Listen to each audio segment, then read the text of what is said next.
virus. He wants the media to inform those who want to politicize the virus through their various media platforms about the virus to desist. Those calling everyone to put their political difference aside and help the government in the fight against the virus, adding that the virus does not pick and choose. Vice President Joel Howard Taylor has launched her newest project, the construction of a learning center and safe home for children, girls, and women who are victims of sexual and gender-based violence. On Saturday, despite the heavy downpour of rain, several guests, including the manager of Semenco and the board chairman of the Joel Starfish Foundation, joined VP Howard Taylor for the groundbreaking ceremony at the YWCA compound in Concord Town, venue of what the VP has termed as her legacy project. The Vice President thanked the major partners, Semenco and the Spoon Foundation, for the collaboration to make the project a success.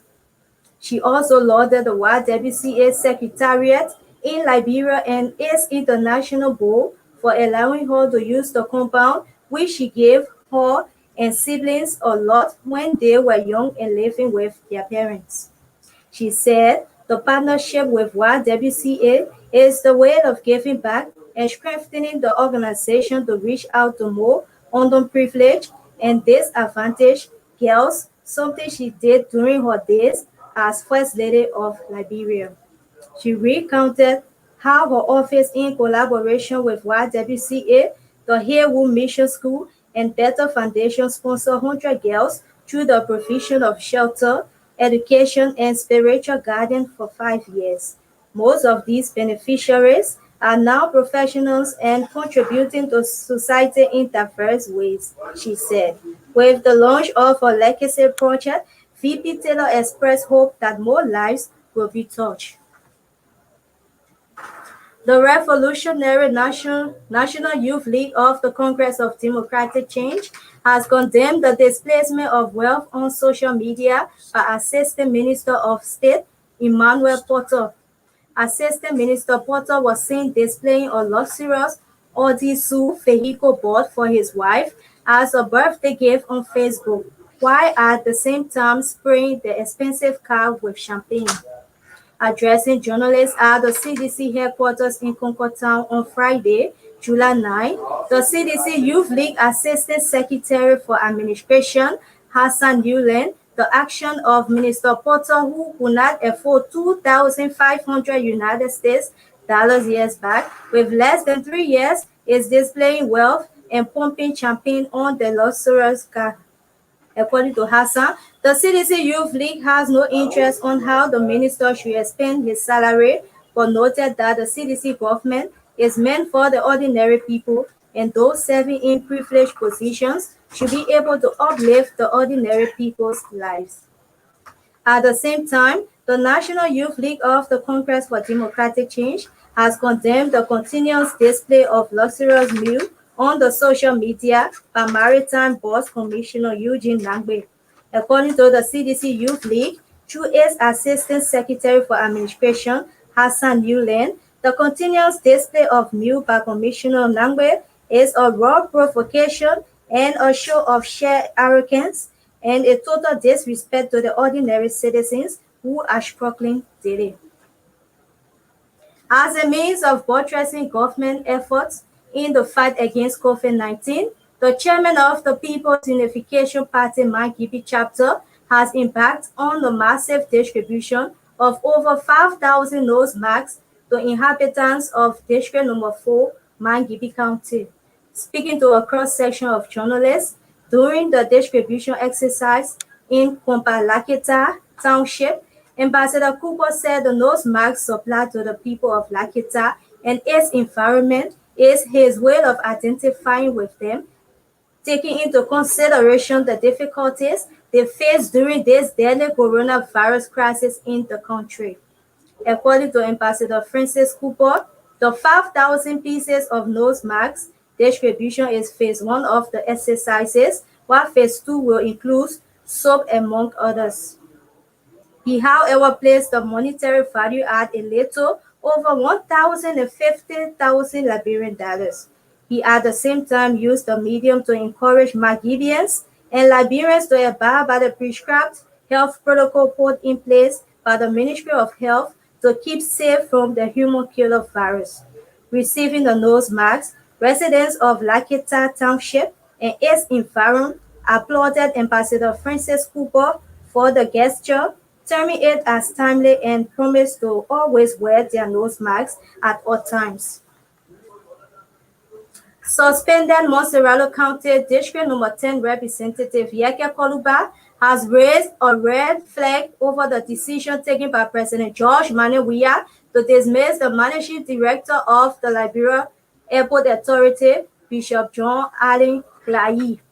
Lawmaker Koluba is a stalwart of the collaborative political parties, which includes the Liberty Party, Alternative National Congress, All Liberian Party, and the former ruling United Party. Addressing a news conference in Monrovia over the weekend, Representative Koluba disclosed that the decision taken by the Liberian leader has raised questions over the integrity and character of Bishop Clayi.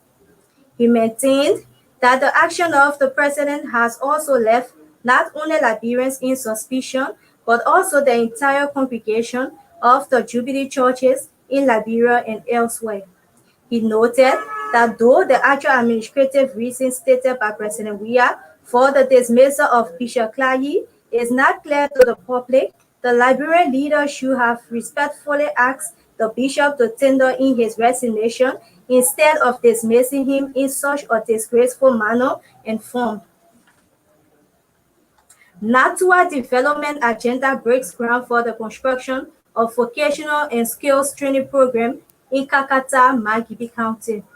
According to the organization's Chief Executive Officer, Rachel Natua, the skills training program is under the Natua developmental agenda, which is a quick impact project to purposefully build the minds of the youth in order to be useful in society. He laments that the project construction will last for 8 months, and when completed, the facility will train youths in tailoring, tie and dye, soap and chloride production, and professional drafting, amongst others. He, however, placed the estimated cost of the project to as a little over $17,825 United States dollars. He also used the occasion to call on residents of the county to take the project as their own. For their part, communities chairperson from several parts of Kakata applauded the CEO of NODA for bringing such a vocational program that will help in transforming their living conditions. The Liberian Council of Churches says it will this Wednesday, 14 July, begin a 3-day fast and prayer for the nation. Speaking Monday morning on the local radio FM station, LCC President Bishop Cotton Brown said they will begin a national fast and prayer Wednesday and continue fasting until July 16, 2021. According to Bishop Brown, it is time Liberians go down on their knees and ask God to forgive them and also ask for his intervention. Bishop Brown added that because of the health protocol, they are asking all Liberians to pray at their respective places of worship from 6 a.m. to 3 p.m. for the 3 days. He encouraged all church leaders to gather on the last day, which is Friday, at the Providence Baptist Church, where Liberia's Declaration of Independence was signed, so that they can kneel there and ask God to please have mercy on Liberia.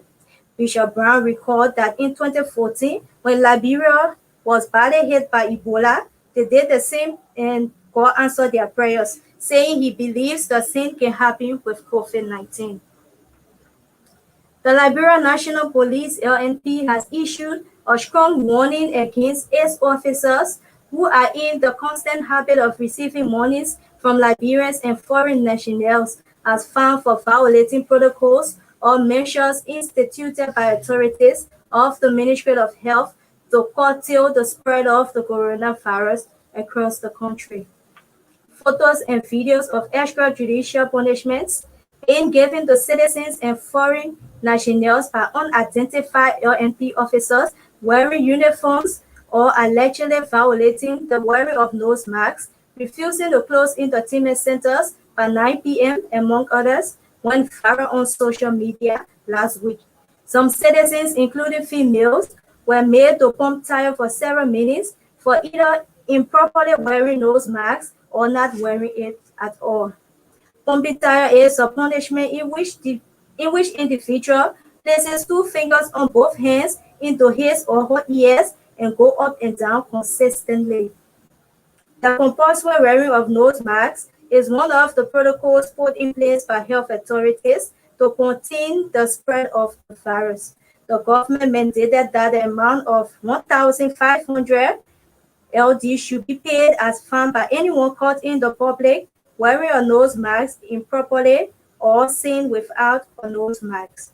But there are reports that some officers are in the constant habit of receiving the fine from violators instead of it being deposited in the account of the Liberia government. According to police spokesman Moses Carter, the LNP will not hesitate to take punitive actions against any of its officers who receive money from violators or solicit bribes to relax on the full implementation of the measures issued to combat against the coronavirus pandemic in Liberia.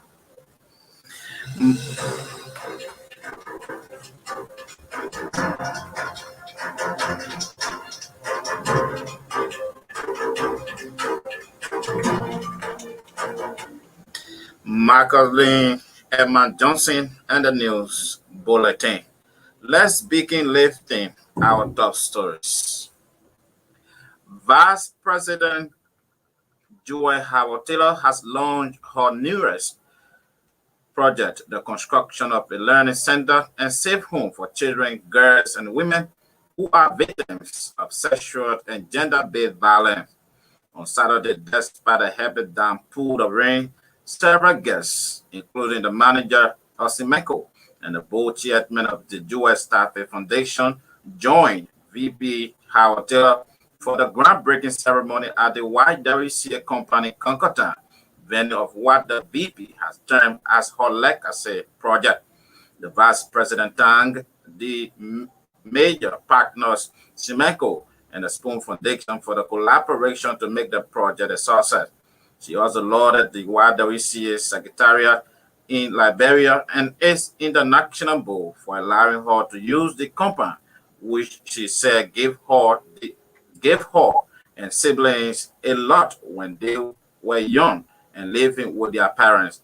She said the partnership with YWCA is the way of giving back and strengthening the organization to reach out to more underprivileged and disadvantaged girls, something she did during her days at Fred Lady of Liberia.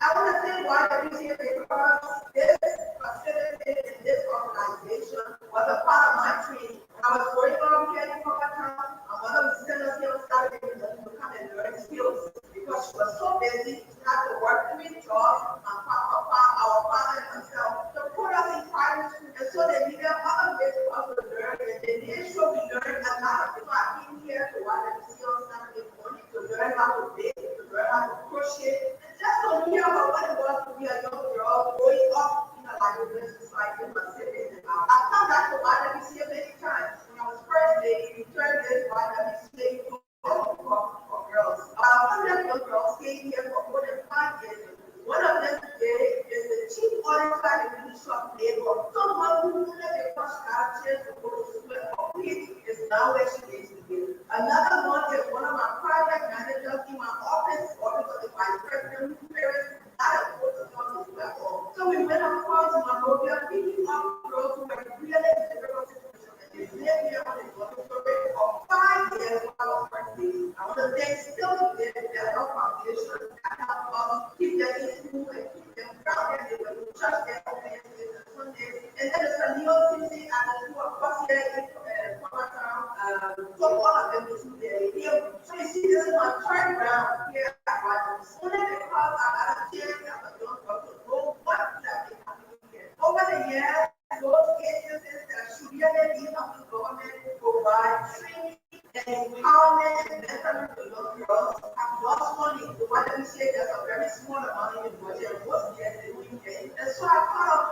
to give back because this is a center for learning, this is a center for mentoring, this is a center for encouraging our girls to be the best that they can. We are in the office of talking about finding land somewhere else and building the facilities. I said, no, YWC has already agreed. And it's simply looking at any problem walking it. I used to walk for power time. My parents started in my father was at the hospital. So we joined in and we got four of us walk up the hill. And we were finished to walk back down. Those were days when things were easy. There weren't many vehicles passing on the road. So we're saying, so we'll come up, my mother worry and go back. Today, mother had no for center where the children can come and learn something. And when they will be free, when we wouldn't be worried that they are sexually abused or molested, but that's so they can be the best of. If I didn't get a chance to maybe come to the YWCA facility when I did as a child, who knows? I am the fullness of the person that I am. I'm a mother, I've been a wife, I'm a politician, I'm a humanitarian. The voice of Liberia's Vice President Joy Howard Taylor. She was speaking during the launch of a safe home for children, girls, and women who are victims of sexual and gender-based violence. Suspended Moserado County District 10 Representative Yeke Cordoba has raised a red flag over the decision taken by President George Manawia to dismiss the managing director of the Liberia Airport Authority, Bishop John Allen Clay. Lawmaker Cordoba is a stalwart of the collaborating political parties, which includes the Labour Party, Alternative National Congress, All Liberian Party, and the former Ruling Unity Party. Addressing a news conference in Monrovia over the weekend, Representative Cordoba disclosed that the decision taken by the Liberian leader has raised questions over the integrity and character of Bishop Clay. He maintained that the action of the president has also left not only Liberians in suspicion, but also the entire congregation of the Jubilee churches in Liberia and elsewhere. I'm going to be more aggressive than ever before because the first time on my left was your pastor, or opium pastor, a smoke opium, sacking a bishop, and saying that the bishop was anointed with red oil, not anointing oil. It's a disgrace to bishop, to men of God. Some of you bishop and pastor are working in the government. Be ready. They boy will disgrace y'all. They might not want respect for anybody. When they got to power, the first thing they did was the chief just said, work by working somewhere. But all this, with all respect to the chief, you tell them that disrespectful and rude, but all respect to the chief just said, you suck the men well. You suck the men well. It's because people want to worship you. It's our ambassador here. I'm here, I'm back. You say, barring the country, right? We agree. You say, we should assess social distancing, right? We agree. But you know why? When you go into a function, you let the care people to be drunk. Let the care crowd with you. When you carry 10 persons behind you, I will put a 500 human being in the street. Let me tell you today, be aware that the world can go coming. The voice of CPP lawmaker, Representative Yeke Cordoba. As a means of buttressing government effort in the fight against COVID-19, the chairman of the People's Unification Party, Mike Gibby chapter, has embarked on a massive distribution of over 5,000 nose masks to inhabitants of District Number 4, Mike Gibby County. Speaking to a cross-section of journalists during a distribution exercise in Compan, Lakita Township, Ambassador Cooper said the nose mask supplied to the people of Lakita and its environment is his way of identifying with them, taking into consideration the difficulties they face during the deadly coronavirus crisis in the country. According to Ambassador Francis Cooper, the first of the 5,000 pieces of nose mask distribution is phase 1 of the exercises, while phase 2 will include soap, among others. You know, this is politics. We gotta talk, but sincerely, I don't believe in talking about we want to help the people. You don't all see everything that you have done for the people. We intend to give 5,000 pieces of masks. Now, it costs us somewhere around $150,000.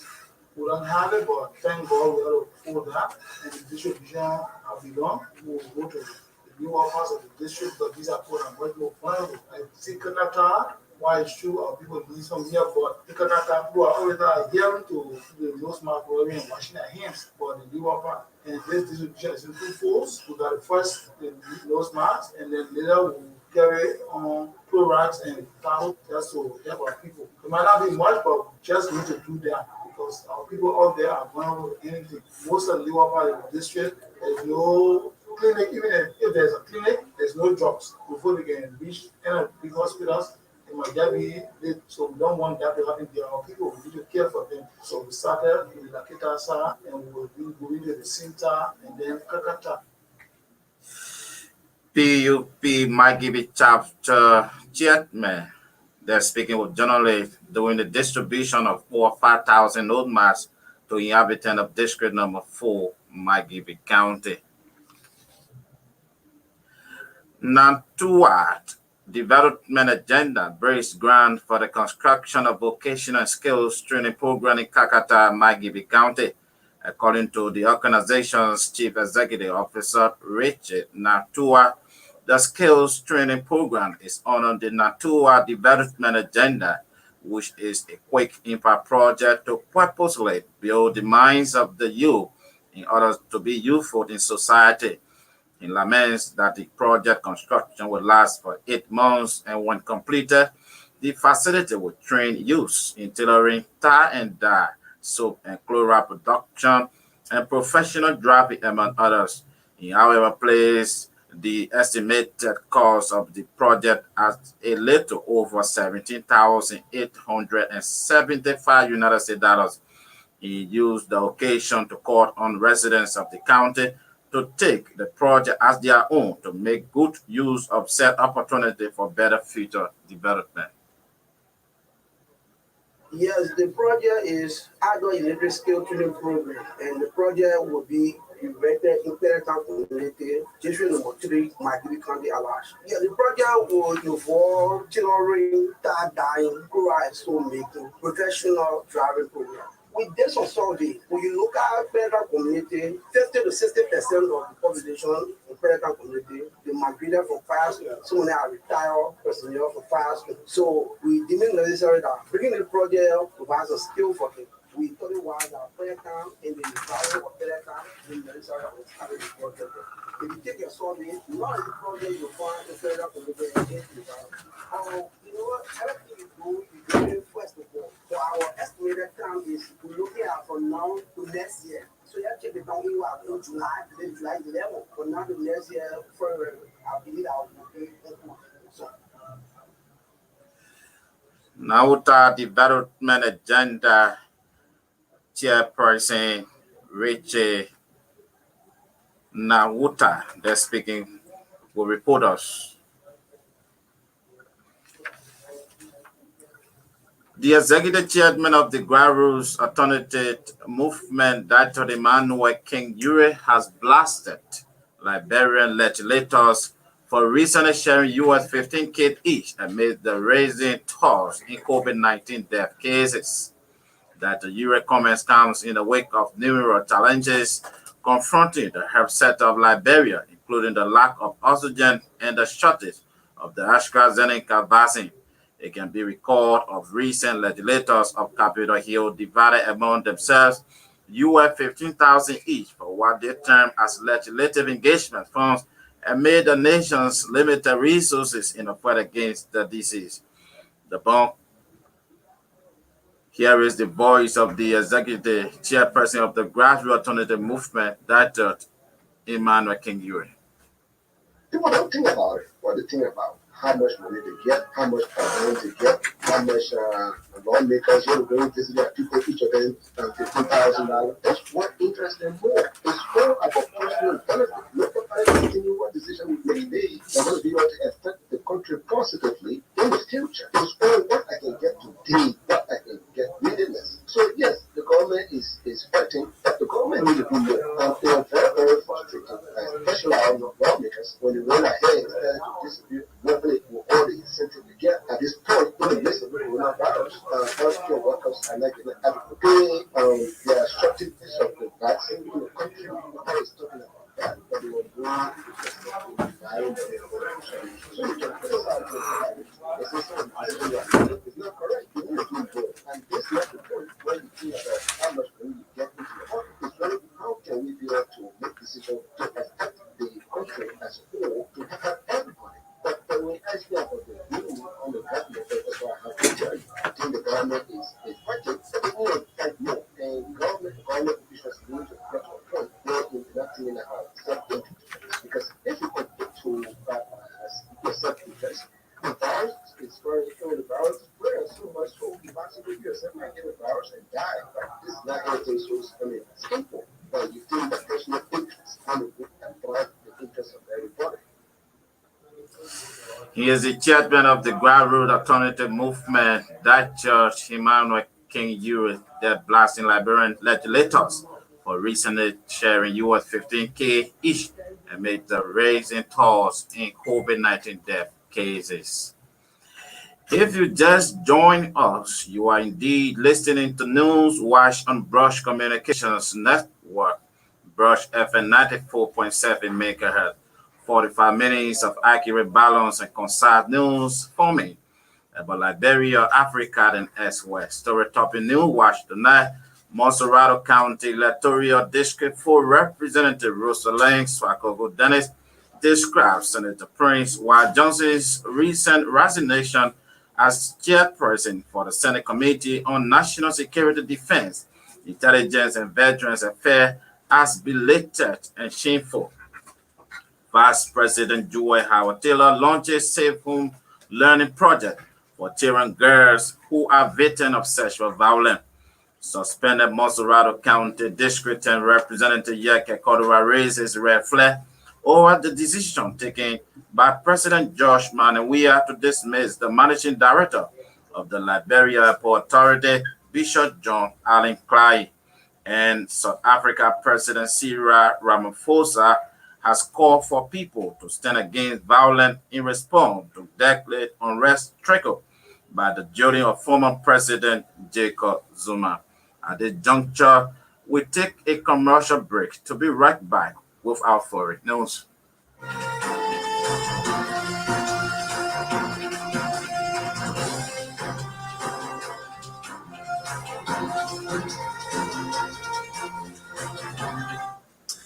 Welcome back to the foreign news on Newswatch. South African President Cyril Ramaphosa has called for people to stand against violence in response to deadly unrest triggered by the jailing of former President Jacob Zuma.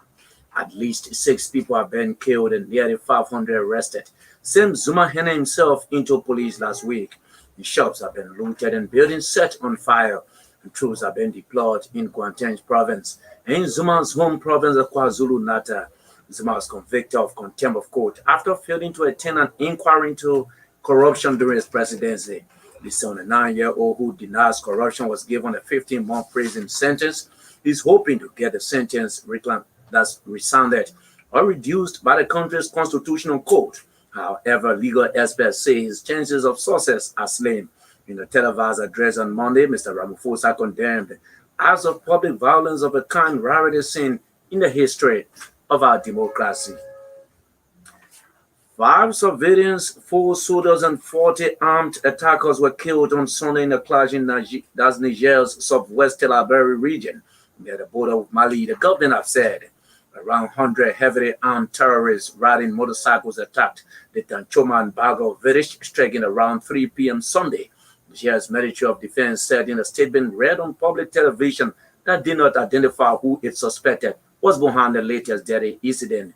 The prompt and vigorous reaction by the defense and security forces made it possible to repel the attack and inflict heavy losses on the enemy, the ministry said, adding that 8 soldiers have seized motorcycles and a cache of weapons, including AK-47s and machine guns from the assailants.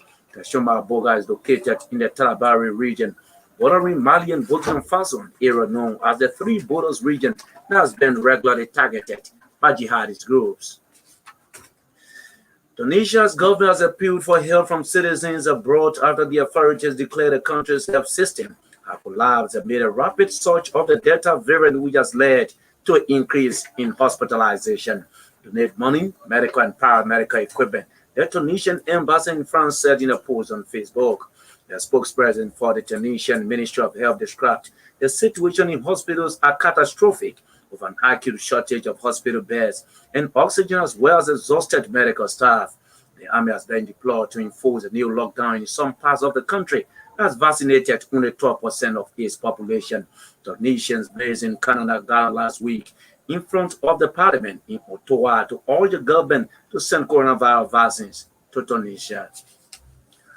And Egypt's highest appeal court on Sunday upheld the life sentences of 10 leaders of Egypt's outlaw Muslim Brotherhood, including the group heads, the state-owned main news agency reported. In 2019, the Cairo criminal had convicted all 10, including the group's leader, Supreme Guard Mohammed Badi, of charges related to killing policemen organizing mass jailbreaks during Egypt's 2011 uprising. That revolt culminated in the ouster of longtime autocrat Hosni Mubarak. The defendants were found guilty of helping around 20,000 prisoners escape and of undermining national security by conspiring with foreign militant groups, the Palestinian Hamas and Lebanon's Hezbollah have said. While the Court of Cassation acquitted 8 middle ring leaders of the nation's oldest Islamic organization who were sentenced either to 15 years in prison. All of the sentences, which the court considered on appeal, are final. Sunday's ruling upheld the latest of several life sentences for Muslim Brotherhood leaders. They have gone on trial several times since the crackdown on the group in 2013. The shift of the foreign news is back to the team for the continuation of Newswatch. Many thanks to James Yakesin Pogba for the foreign development. Next is the Passion of Life Sport with Ruben Banford. And good evening, Jerry, and good evening to everyone. Former Liberia Football Association Communications Consultant or Public Relations Officer Rachel Bobby Willie is dead. Unfortunately, called Nesta Willie died at the JF Kennedy, that's John F. Kennedy Medical Center in Cinco after weeks of non-COVID-19 illness on 13th July. He was a communications manager at the Liberia National Olympics Committee, former sports presenter and reporter at the Cathedral Radio Veritas, former media consultant at the Ministry of Finance and Development Planning, and former assistant minister for public affairs at the Ministry of Foreign Affairs. LFA President Mustafa Raji expressed his condolences to his family and media community. Just to end a sad note, I have just received the news that one of our former employees, Roger Bobby Willie, is dead. I want to express my deepest condolences to his family and the media community, including sports journalist Raji told a press conference Tuesday. England winger Jadon Sancho has had a medical at his $73 million move to Manchester United from Borussia Dortmund edges closer. United agreed the fee for the 21-year-old 1st July, but the deal could not be concluded until after Euro 2020. Sancho was driven into United's Carrollton training complex on Tuesday and was later pictured leaving. United are keen or expected to formally announce the former Manchester City youth player's arrival later this week. Sancho had a penalty save along with Bukayo Saka as England lost to Italy in a penalty shootout at Euro 2020 final. Marcus Rashford made his penalty at Wembley on Sunday, and all 3 players were targeted on social media after the game. Although he was a teammate of Phil Foden at Manchester City prior to his exit for Borussia Dortmund in 2017, Sancho never played a first-team game for the Blues. His only competitive club game in England came in a Champions League defeat by Tottenham at Wembley in February 2019.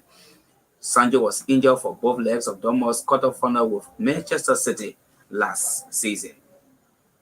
Former Liverpool and England striker Daniel Sturridge is set to train with Spanish club Real Mallorca. Sturridge, 31, has been out of contract since leaving Turkey's side Trabzonspor in March 2020 and will take part in Mallorca's training from Wednesday. He spent 6.5 seasons at Liverpool, scoring 67 goals and in 160 appearances before a loan move to West Brom for the second half of the 2017-2018 season. Sturridge moved to Turkey in the summer of 2019 as a free agent. A 3-year deal with Trabzonspor was terminated the following March as a former Manchester City and Chelsea forward was given a 4-match worldwide ban for breaching betting rules after he was found to have told his brother to bet on a move to Sevilla that did not materialize. A Mallorca statement said RCD Mallorca has extended an invitation for Daniel Sturridge to participate from July 14 in the training session of the club's first team as part of its preparation process. If Story earns a contract from Mallorca, he will be playing in La Liga football after they were promoted from the Sanguda division last season. And UEFA has opened disciplinary proceedings into security breaches at the Euro 2020 final at Wembley. Fans fought with stewards and police as they attempted to break through gates from Sunday's showcase event. Football Association Chief Executive Mark Bellingham apologized to legitimate fans and said the security team had never seen anything like it. England lost to Italy in the final following a penalty shootout after the match had ended 1-1 after extra time. The FA has been hit with 4 charges surrounding the behavior of fans. The FA was found €330,000 or £26,000 for 3 incidents during England's semi-final win over Denmark, including a lesser pointer being shown at Denmark's goalkeeper Kas Schumacher's face. Well, Jeremiah, that's it from the Sport Desk. It's back to you for continuation of Newswatch. Let's take our final development. Press Union of Liberia President Charles Coffey has re-emphasized the need for media to help the government in creating more awareness on the preventive measure of the third wave of the COVID-19. Speaking to schools of reporters at the union headquarters Tuesday, Charles Coffey said due to the lack of sufficient awareness on COVID-19 vaccine, citizens have continued to debate over the vaccine. According to him, journalists should engage in intensive awareness campaign in fighting against the virus.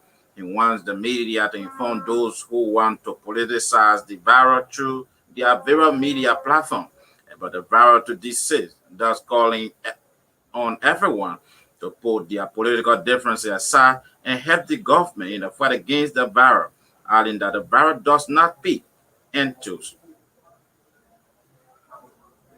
That the government to educate the public to take preventive measures. Media can reach there. So we need to double up. In the country, there are a lot of conspiracy theory around the vaccine. People did not want to take the vaccine, and they are right. But there was no much explanation, justification as to why it should be taken. As it is happening, the media is no exempt from the process. So whether you're the media, like legal practitioners, wherever you find yourself, you need to engage in intensive awareness campaigns to fight the virus. No political issues. This is not time. People who want to politicize the health matters, the media must be able to inform them through the various editorial, health issues, and as well as political issues. We should all unite to fight the disease. The release of information has been doing well. This is why the EU continue to work on this team to make sure that our country will move in the right direction. For all we expect of the media is that Press Union of Liberia President Charles Coffey that called on media to help the government in creating more awareness on the preventive measure of the third wave of the COVID-19.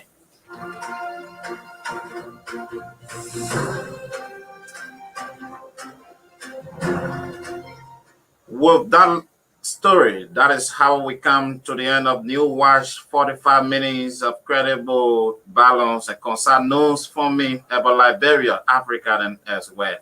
Before we go, let's recap today's top story. Montserrado County Electoral District 4 Representative Rosalind Swakoko Dennis describes Senator Prince Johnson's recent resignation as chairperson for the Senate Committee on National Security, Defense, Intelligence, and Veterans Affairs as belated and shameful. Vice President Joy Howard Taylor launches Safe Home Learning Project for children and girls who are victims of sexual violence. Suspended Montserrado County District 10 Representative Yeke Cordova raises red flag over the decision taken by President Josh Manawia to dismiss the managing director of the Liberia Airport Authority, Bishop John Allen Clay. And South Africa President Cyril Ramaphosa has called for people to stand against violence in response to deadly unrest triggered by the jailing of former President Jacob Zuma. Macaulay Eman Johnson brought for us the news bulletin. James Jackerson for our year with the foreign development, Ruping for Dodo, brought us the passion of life sport. Louis Faraboima, Sarah Control, and ably coordinated all of our actuality. I have been Jeremiah Mogba at Angle. Good night.